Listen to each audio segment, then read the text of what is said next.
Imana iza amazi yarenze inkombe. Yesu Kristo azi ibintu byakomeye, ubone nta mutabazi, ubone nta murengezi.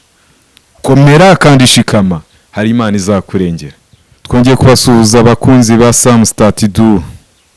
Amahoro n'imigisha bya Nyagasani bikomeze kubana namwe. Nkibisanzwe ni Papa Ineza cyangwa Sam Statidu. Mwebwe mwakoze subscribe, tubifurije imigisha n'ihirwe, ishya n'ihirwe. Umwaka wa 2024 uzababera w'imigisha gusa, muzaba abanyamugisha.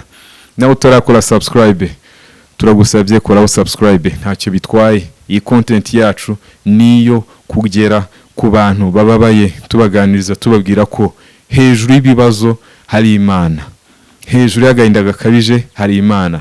Amaraso ya Yesu Kristo hari icyo ajya hindura. Nubwo ino si yuzuyemo intambara, ariko tugomba kubaho twishimye, tukarwanya n'ibyahungabanya ubwonko bwa muntu.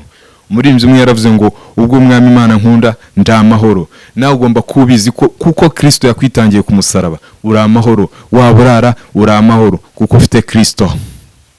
Waba ukodesha uri amahoro kuko ufite Kristo. Yego.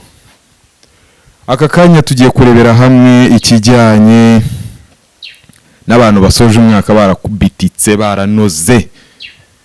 Bavuga bati Kristo, ese ni wowe twavuganye nawe, ibyo wadusezeranye ese ni wowe wabitubwiye?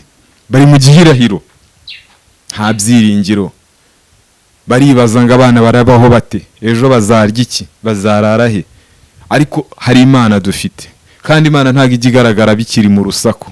Imana iza amazi yarenze inkombe. Yesu Kristo azi ibintu byakomeye, ubone nta mutabazi, ubone nta murengezi. Komera kandi shikama, hari Imana izakurengera.